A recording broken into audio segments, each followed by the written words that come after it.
वो भी पुलिस की कस्टडी में होंगे। धनबाद में रेलवे गार्ड के आवास में लाखों की चोरी की घटना सामने आई है। जोड़ापोखर इलाके में रेलकर्मी के किराए के मकान से 10 लाख के जेवरात और 35,000 रुपए कैश की चोरी हुई। घटना के वक्त रेलकर्मी ड्यूटी पर गया था। लौटने पर घर का दरवाजा टूटा मिला। घटनास्थल थाने से महज कुछ ही दूरी पर है। वहीं घर के सामने ही बैंक भी है। बावजूद चोरी की घटना से पुलिस की कार्यशैली पर अब सवाल खड़े हो रहे हैं। जब ड्यूटी से वापस आया तो मेरा ताला टूटा हुआ पाया, तो मुझे लगा मैं हड़बड़ में कहीं खुला तो नहीं छोड़ गया। मैं जब अंदर गया तो मेरा सारा सामान बिखरा पड़ा था। मुझे लगा मेरे घर में चोरी हुई। मैंने बगल वाले को उठाया, दिखाया, फिर मैंने इन्फॉर्म किया पुलिस को, तो फिर सारा का मजरा तो आप देख ही रहे हैं। तो क्या पता चला सर, कितने की लगभग चोरी हुई होगी? सर 10 से 15 लाख रुपए की तो चोरी हुई होगी कम से कम। और झारखंड में कोरोना की धीमी रफ्तार के बाद एक बार फिर संक्रमण बढ़ता दिख रहा है। राज्य में 2 दिनों बाद कोरोना संक्रमितों का आंकड़ा 500 के पार पहुंच गया है। कल राज्य में 603 नए पॉजिटिव मरीज मिले तो वहीं 803 लोगों ने कोरोना को मात दे दी। और इसी के साथ झारखंड में कल 13 लोगों की मौत हुई। इसमें राजधानी रांची से 5 संक्रमितों ने दम तोड़ दिया। कल रांची में 29 नए कोरोना पॉजिटिव मिले और इसके साथ राज्य में कोरोना के कुल एक्टिव केस की संख्या अब 5099 तक पहुंच गई है। वहीं झारखंड का रिकवरी रेट 97.02% तक पहुंच गया है।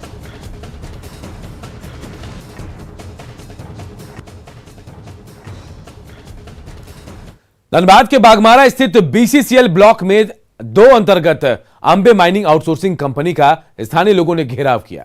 प्रदूषण की समस्या को लेकर ग्रामीणों ने कंपनी के खिलाफ प्रदर्शन किया। ग्रामीणों ने आरोप लगाया कि कंपनी के निर्माण कार्यों की वजह से धूल के कारण लोग यहां बीमारी का शिकार हो रहे हैं।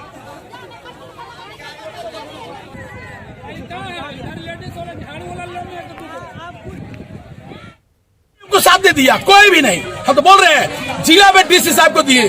डीओ बोलता है कि गर्दा उड़ेगा, क्या हम लोग गर्दा उड़ेगा? बोलिए, क्यों हम लोग मर रहे हैं? टीबी से मर रहा, कैंसर से मर रहा, हॉपनी से मर रहा है आदमी। तब जनता लोग आज अपना उम्र से अपना घर से निकला 2 आदमी। इस क्षेत्र में जो डस्ट जो फैला हुआ है, इससे जो बीमारी फैल रही कोरोना से भी भयंकर है।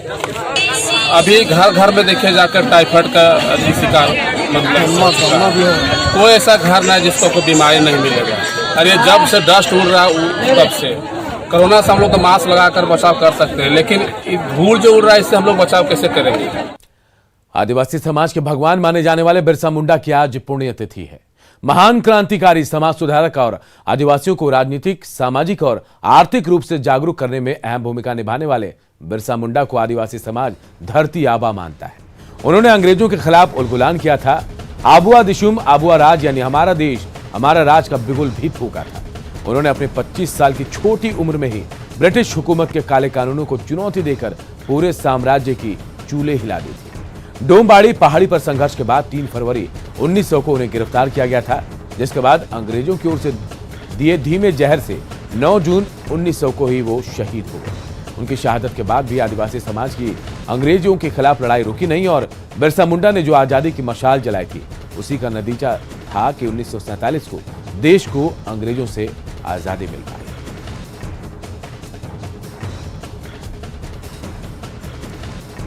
और इधर गुमला में सीएम के निर्देश के बाद भी कैंसर मरीज सुकांति उरांव के इलाज के लिए प्रशासन ने अब तक कोई कदम नहीं उठाया। सीएम ने गुमला डीसी को मुख्यमंत्री गंभीर रोग उपचार योजना के तहत इलाज कराने का निर्देश दिया था। हालांकि रिश्तेदार से मदद लेकर सुकांति उरांव कैंसर अस्पताल में डॉक्टर से मिले, जहां डॉक्टरों ने सर्जरी की सलाह दी, लेकिन पैसे के अभाव में सर्जरी नहीं हो पाई।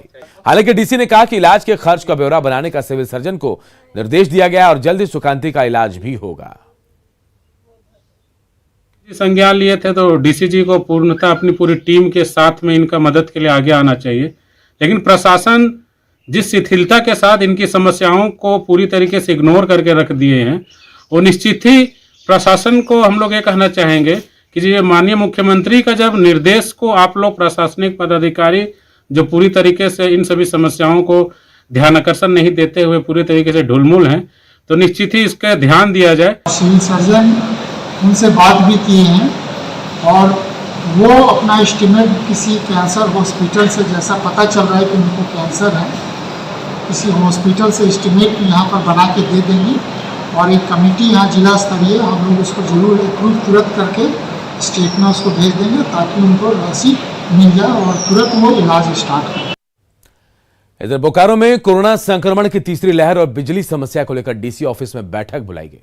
इसमें सांसद पीएन सिंह के साथ बेरमो, गोमिया, चंदन क्यारी और बोकारो विधायक के साथ तमाम अधिकारी भी मौजूद रहे। बैठक में कोरोना की तीसरी लहर के बारे में प्रशासनिक तैयारियों की डीसी ने जानकारी दी। वहीं जनप्रतिनिधियों ने भी अपने अपने सुझाव दिए। इसी के साथ मीटिंग में बोकारो में बिजली समस्या को लेकर जारी परेशानियों पर भी चर्चा की गई। इसमें डीवीसी के रुख पर नाराजगी जताई गई और जल्द समाधान नहीं होने पर विधायकों ने सड़क पर उतरने का अल्टीमेटम भी दिया है। इस पर डीसी ने जल्द ही बिजली व्यवस्था के दुरुस्त किए जाने का भरोसा दिया है। बात किया है डीवीसी के अधिकारियों से, निश्चित तौर पर उनको चेतावनी दी गई है कि अगर आप सही ढंग से काम नहीं करेंगे तो आप पे कार्रवाई भी होगी, आप पे केस भी होगा। ये पूरे एक स्वर में सभी विधायक और सांसदगण और उपायुक्तगण और जितने भी अधिकारी उन्होंने बोला है, प्लस उनके बीच में और जो राज्य के अधिकारी हैं उनके बीच में कोऑर्डिनेशन की बहुत कमी थी, उसको दुरुस्त करने की बात कही गई है। तो कोविड का थर्ड वेव है, उसको लेके चर्चा हुई, उसकी क्या तैयारी है, क्या तैयारियां करनी है और जो भी गैप है उसको कैसे फुलफिल किया जाए, इस पर समेकित रूप से चर्चा। विशेषकर चास क्षेत्र में जो ब्रेकडाउन हो रहा है बार बार डीवीसी का जो ट्रांसमिशन लाइन है, उसको कैसे त्वरित गति से सही किया जाए और कोशिश किया जाए कि जो लोगों को लंबे समय तक जो है बिना बिजली के रहना पड़ रहा है, समस्या का निदान हो। राजधानी रांची से सटे काके प्रखंड के पचपेड़िया गांव के लोग दूषित पानी पीने को मजबूर हैं। गांव में एक डोभा है जिससे ग्रामीणों की प्यास बुझती है। वह रोजमर्रा की जिंदगी भी शर्मनाक सांसें गिन रही है।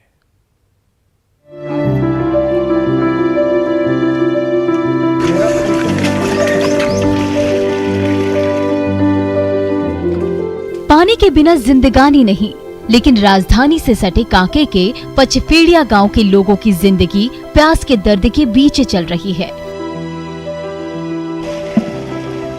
शहर के करीब 20 किलोमीटर दूर स्थित इस गांव के लोग आज भी दाढ़ी का गंदा पानी पीने को मजबूर हैं। प्यास के दर्द भरी एक कहानी है रांची के काके प्रखंड के ये पचपेड़िया गांव की, जहां आप देख सकते हैं किस तरह ग्रामीण जो है यहाँ पर अपनी प्यास बुझाने के लिए इस गंदे जल स्रोत पर निर्भर हैं। इसे आप दाढ़ी कहें या इसे चुआ कहें, हालांकि ग्रामीण इसे डोभा ही कहते हैं अपनी ग्रामीण भाषा में। और यहाँ से आप देख सकते हैं कि इसकी जो गहराई होगी ज़्यादा से ज़्यादा 10 से 12 फीट की है और यहाँ कितना गंदा पानी है। और पूरे इसी गंदे पानी से 50 घर और 200 की आबादी वाला ये गांव अपनी प्यास को बुझाता है। का यहाँ 50 लगभग 50 घर है, उसमें से हम लोग सब आदिवासी समुदाय के लोग हैं। पर हम लोग का सीएम भी आदिवासी है, मगर हम लोग का दुख दर्द यहाँ कोई सुनने वाला नहीं। हम लोग बहुत अप्लाई किए, बहुत तरह का बात रखे, फिर भी हम लोग का कोई आदिवासी का हम लोग का बात उठा नहीं, आगे तक उठ नहीं पाया। 75 साल हो गया यार, ये गंदा पानी के हमने पिया थी यार, छुआ पुता के पिया थी। ये पानी के पीता है सीएम पीता है, मुख्यमंत्री पीता है। ये पानी के हमने कितना गंदा पानी कीड़ा मकोड़ा पानी के पी के यार छुआ पुता के पोसे लाएगी यार, मुख्यमंत्री पीते ही पानी के। गंदे पानी से प्यास बुझाने के साथ साथ इस गांव की रोजमर्रा की जिंदगी भी शर्मनाक हालत में है। पचपेड़िया गांव में नहाने और दूसरी जरूरतों के लिए महज एक छोटा सा डोभा है, जहां 50 घरों के ग्रामीण बर्तन और कपड़े धोने के साथ साथ नहाते भी हैं। ऐसे में गांव वालों ने एक नियम बना रखा है, जिसके तहत सुबह 6 बजे से 9 बजे तक डोभे में पुरुष नहाते हैं, उसके बाद महिलाओं की बारी आती है। दाढ़ी और चूहे के गंदे पानी से अपनी प्यास बुझाना और फिर गंदे पानी से ही स्नान करना शायद ही पचपेड़िया गांव का नसीब है। हम देख सकते हैं कि यहाँ पर जो है आप देख सकते हैं किस तरीके से हार्डली 10 या 12 फीट का ये एक कह सकते हैं कि पोखर कहें या छोटा सा इसको कहें डोभा कहें, इसी पर पूरे गांव की जो रोज़मर्रा की ज़िंदगी है यही किनारे आकर ख़त्म होती है। 6 से 9 बजे तक जेंट्स लोग नहाते हैं और 9 बजे के बाद सब लेडीज सब नहाती है। हम लोग को नहाने में भी बहुत प्रॉब्लम होता है। हम लोग नहाते हैं उस टाइम कभी कभी कोई जेंट्स भी आ जाता है। नहाने के लिए हम लोग का पानी नहीं है, हम लोग इसी डोभा में नहाते हैं और खुंदली उंदली हो जाता है। और पचफेड़िया जो कांके प्रखंड का ये पचफेड़िया गांव है, आज सीएम से सरकार से एक कह सकते हैं कि बोरिंग तालाब जो भी इनकी ज़िंदगी को आसान बना सके, ज़िंदगी को स्वच्छ बना सके, मांग कर रहा है ताकि इनकी ज़िंदगी भी दूसरों की तरह हो सके और अपने इज्जत के साथ अपनी ज़िंदगी गुजार सकें। कैमरामैन अमित के साथ संजय कुमार सिन्हा, रांची। तो आज धरती आबा बिरसा मुंडा की पुण्यतिथि